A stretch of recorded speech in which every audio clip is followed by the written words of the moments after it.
নমস্কার বন্ধুরা, test best রেসিপিতে সবাইকে স্বাগত। আজকে আমি আপনাদের বানিয়ে দেখাবো একদম অন্য রকম স্বাদে গন্ধে ভরপুর মুসুর ডাল। এইভাবে যদি একবার মুসুর ডাল রান্না করে নেন তাহলে মুখের স্বাদটাও বদলাবে, তাছাড়া পুরো ভাত এই ডাল দিয়ে খেয়ে উঠতে ইচ্ছা করবে। আর ভীষণই সুস্বাদু আর সহজপাচ্য এই মুসুর ডাল খেতে যেমন সুস্বাদু হয় সেই রকম এর সুগন্ধও হয় দারুণ সুন্দর।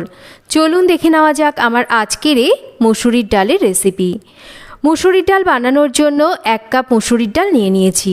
সবার প্রথমে ডালটাকে ধুয়ে নেব। নর্মাল ট্যাপের জল দিয়ে যতক্ষণ না ডাল থেকে পরিষ্কার জল বের হচ্ছে খুব ভালো করে ডালটাকে আমাদের ধুয়ে নিতে হবে। ডাল ধুয়ে নেওয়ার পর ডালের মধ্যে পরিষ্কার জল নিয়ে নিচ্ছি ডাল সেদ্ধর জন্য। এবার এই ধুয়ে নেওয়ার ডাল আর জলটাকে আমরা প্রেসার কুকারে দিয়ে দিচ্ছি, কারণ ডালটাকে আমি প্রেসার কুকারে সেদ্ধ করব যাতে সময়টা বাঁচে।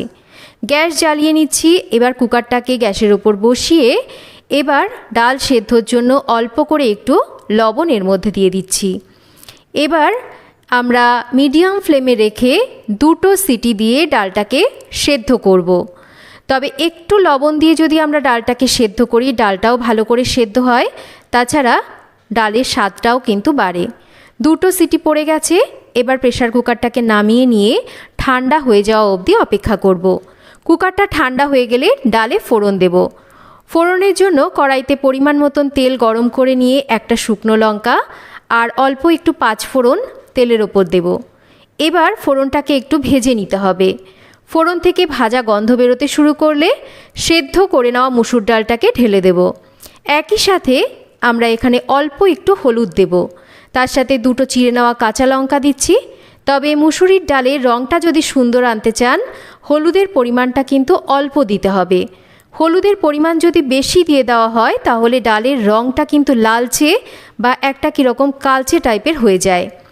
একটু মিনিট দুয়েক ভালো করে ডালটাকে নাড়াচাড়া করে রান্না করে নেওয়ার পর প্রেসার কুকারটাকে ধুয়ে পরিমাণ মতন উষ্ণ গরম জল দিয়ে দিচ্ছি। বাদবাকি স্বাদ মতন লবণটাকেও এই সময় দিয়ে দেব। এবার মিডিয়াম ফ্লেমে রেখে ভালো করে ডালটাকে রান্না হতে দেব। ডাল ফুটে উঠলেই স্বাদটাকে ব্যালেন্স করার জন্য অল্প করে একটু মিষ্টি দেব, এতে করে ডালের স্বাদটা ভালো হয়। এবার সমস্ত কিছুকে মিশিয়ে নেওয়ার পর গ্যাসের ফ্লেমটাকে মাঝারিতে রেখে ডালটাকে ভালো করে 6 থেকে 7 মিনিট আমাদের রান্না করতে হবে। ডাল যত ভালো করে ফুটিয়ে রান্না করা হবে ততই কিন্তু ডালের স্বাদ বাড়ে। ডালটা প্রায় হয়ে এসছে। এখানে 2টো গন্ধরাজ লেবুর পাতা ভালো করে ধুয়ে নিয়েছি। এই পাতা দুটোকে একটু ছিঁড়ে ডালের মধ্যে দিয়ে দিচ্ছি। তবে লেবু পাতা দেওয়ার পর কিন্তু ডাল আর বেশিক্ষণ রান্না করা যাবে না। মিনিট খানেক একটু রান্না করে নেওয়ার পর কিন্তু গ্যাসের ফ্লেম বন্ধ করে দিতে হবে। এবার এর মধ্যে দিয়ে দেব 1 খণ্ড গন্ধরাজ লেবুর রস, কারণ এই সময় যদি আমরা ডালটাকে গ্যাসের ফ্লেম জ্বালিয়ে রান্না করতে থাকি তাহলে কিন্তু যেহেতু এর মধ্যে লেবু পাতা রয়েছে, লেবুর রস রয়েছে, ডালটা তেতো হয়ে যাবে। অবশ্যই এই বাদবাকি কাজগুলো গ্যাসের ফ্লেম বন্ধ করে নিয়েই করতে হবে। লেবুর রস দেওয়ার পর কয়েক টুকরো গন্ধরাজ লেবুর এই রকম স্লাইস করে নিয়েছি, সেগুলোকেও দিয়ে দিচ্ছি। সমস্ত কিছুকে ভালো করে মিশিয়ে নেব। আবারও বলছি গ্যাসের ফ্লেম কিন্তু এই সময় বন্ধ রাখতে হবে। এবার একটা ঢাকা দিয়ে 5 মিনিট আমরা স্ট্যান্ডিং টাইমে রাখবো, যাতে করে এই দারুণ সুন্দর গন্ধরাজ লেবুর যে সুগন্ধ সেটা ডালের মধ্যে মিশে যায়। অবশ্যই একটু চেক করে দেখে নেবেন লবণ আর মিষ্টি যে গন্ধরাজ লেবুটা দিয়েছি তার টক ভাব সেটা ডালের মধ্যে ঠিকঠাক আছে কি না। 5 মিনিট পর ঢাকাটা সরিয়ে নিচ্ছি। আপনারা না বানালে বুঝতেই পারবেন না ঢাকাটা সরানোর পর ডাল থেকে কত সুন্দর একটা সুগন্ধ বেরোতে শুরু করবে। ডাল আমার একদম রেডি। এবার এটাকে সার্ভ করে দিচ্ছি। একটু আলু সেদ্ধ মাখা বা যে কোনো একটা ভাজার সাথে এইভাবে একবার মুসুরির ডাল আপনারা রান্না করে খেয়ে দেখুন।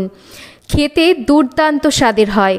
খুবই সহজপাচ্য এই মুসুরির ডাল। খাওয়া যেমন স্বাস্থ্যের জন্য ভালো, সেই রকম খেতেও কিন্তু এইভাবে বানালে খুবই সুস্বাদু হয়, মুখের স্বাদটাও বদলায়। আপনারা তো অনেকবার পেঁয়াজ দিয়ে, টমেটো দিয়ে বা ধনেপাতা দিয়ে ডাল রান্না করে খেয়ে দেখেছেন। একবার আমার মতন করে এই রেসিপিটা বিশ্বাস করে বানিয়ে দেখুন। আশা করছি আপনাদের সবার রেসিপিটা খুব ভালো লাগবে। তো কেমন লাগলো আজকের এই মুসুরির ডালের রেসিপি একটা কমেন্ট করে জানাবেন। আর রেসিপি যদি ভালো লাগে তাহলে একটা লাইক করবেন, রেসিপিটা শেয়ার করবেন, আর চ্যানেল সাবস্ক্রাইব করা না থাকলে চ্যানেলটাকে সাবস্ক্রাইব করবেন। সবাই ভালো থাকবেন, আবার ফিরে আসবো নতুন কোনো রেসিপি নিয়ে। এতক্ষণ আমার সাথে থাকার জন্য অসংখ্য ধন্যবাদ। একবার অবশ্যই ডালটা বাড়িতে বানিয়ে দেখুন।